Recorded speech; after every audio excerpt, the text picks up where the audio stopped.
Okay, next problem. ఒక matrix ఇచ్చారు, ఒక 4x4 మ్యాట్రిక్స్. ఈ 4x4 మ్యాట్రిక్స్ యొక్క ర్యాంక్ అనేది 2 అయితే find the value of k. ఇక్కడ ఒక 4th రోలో k అని ఉంది. సో దీని యొక్క ర్యాంక్ అనేది 2 అయితే k వాల్యూ మనం ఫైండ్ అవుట్ చేసుకోవాలి. For what values of k the rank of this matrix is 2. Okay, that is our question. Okay, we have to solve this problem by converting it into echelon form. దీన్ని మనం echelon ఫామ్లోకి మార్చడం ద్వారా so ఈ పని మనం చేద్దాం. So ముందుగా మనకి ఇక్కడ ఫస్ట్ రో ఫస్ట్ ఎలిమెంట్ 0 ఉంది. సో మనం R1ని R2ని ఎక్స్చేంజ్ చేసుకుందాం. R1 by implies R2. Okay, so let us see our matrix 1 0 1 1. Next R1 become R2 0 1 -3 -1. Next R3 is as usual R3 R4 3 1 0 2 1 1 k 0. Okay, so ఇప్పుడు మనం ఇది ఒక 4x4 matrix కాబట్టి ఈ principal డయాగనల్కి below ఉన్నటువంటి ఎలిమెంట్స్ని మనం 0గా మార్చడం ద్వారా ఈ k వాల్యూ మనకు వచ్చేస్తుంది.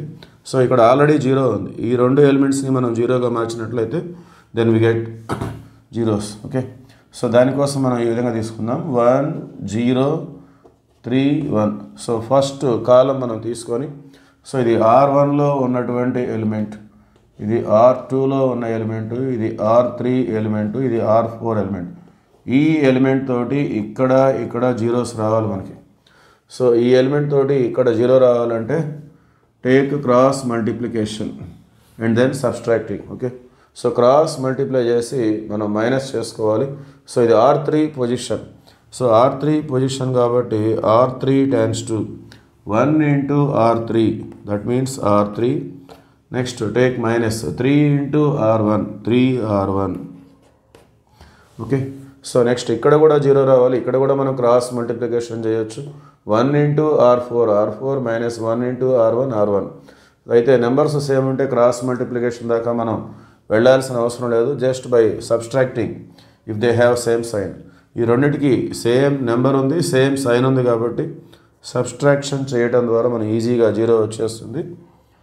So R4 times 2 R4 minus R1. Okay, so just 1 minus 1 0. So next వచ్చేటటువంటి సిమిలర్ మ్యాట్రిక్స్ ఈ విధంగా ఉంది. సో మనం R1 దగ్గర R2 దగ్గర ఎటువంటి పెర్ఫార్మెన్స్ చేయట్లేదు. So R1 R2 are as usual 1 0 1 1. R2 0 1 -3 -1. Okay, so next let us see R3. So R3 minus 3R1. R3లో నుండి R1ని 3తో ఇంటూ చేసి మైనస్ చేస్తున్నాం. 3 minus 3R1 అంటే 3 1 3 3 minus 3 we get 0. Next second element 1 minus 3R1. 3R1 అంటే 3 0 0 1 minus 0 1. Next third element 0 minus 3R1 3 into 1 3 1 3. So 0 minus 3 minus 3 we get. Next fourth element. So R3 అంటే 2 ఉంది, minus 3R1 3 1 3 2 minus 3 minus 1 we get. Okay, next R4 times 2 R4 minus R1 1 minus 1 0. Next 1 minus 0 1. Next K minus 1 K minus 1 0 minus 1 minus 1. Okay, so మనకి ఇక్కడ rank of ఏ అనేది 2 ఇచ్చారు. So given rank of A is equal to 2. So ఒక 4x4 మ్యాట్రిక్స్కి rank of ఏ 2 అంటే అర్థం ఏంటి? So what is the meaning? So ఒక 4x4 మ్యాట్రిక్స్కి rank of ఏ అనేది 2 అంటే అది R2 R3 R4. మనం ప్రీవియస్ వీడియోలో డిస్కస్ చేసాం. మనం R2 R3 R4 ఈ మూడు కూడా ఖచ్చితంగా ఐడెంటికల్గా ఉండాలి. Okay, that is we have to remember. Therefore, rank of A2 means R2, R3 and R4 must be identical. Must be identical. So అంటే ఐడెంటికల్ అంటే యాస్ట్ సేమ్ ఉండాలని చెప్పేసి, అంటే ఇప్పుడు ఆల్రెడీ మనకు R2 R3 క్లియర్గా తెలిసిపోతుంది, they are same. So R3 R4 కూడా అలానే ఉండాలి.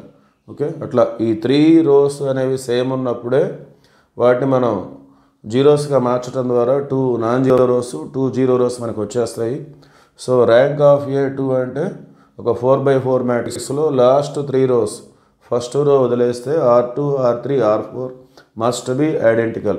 సో ఈ కాన్సెప్ట్ ద్వారా మనం K వాల్యూ అనేది మనం తీసుకొని రావచ్చు. సో ఐడెంటికల్ అంటే ఇవన్నీ కూడా సేమ్ ఉంటాయి. సో ఈ రెండు సేమ్ ఉండాలి. K - 1 is equal to -3. K - 1 అంటే ఇక్కడ కూడా -3 ఉండాలి. ఆల్రెడీ ఇవన్నీ 1 ఉన్నాయి, ఇవన్నీ -1 ఉన్నాయి, ఈ రెండు -3 ఉన్నాయి. సో ఇక్కడ కూడా -3 ఉంటే అప్పుడు మనం వాటిని ఐడెంటికల్గా చెప్తాం. సో మనకి ఆల్రెడీ ర్యాంక్ ఆఫ్ A2 అంటే they must be identical. That means K - 1 must be equal to -3. So K is equal to -3 + 1, -1 అంటే వెళ్తే therefore K is equal to -2. So that is the value of K.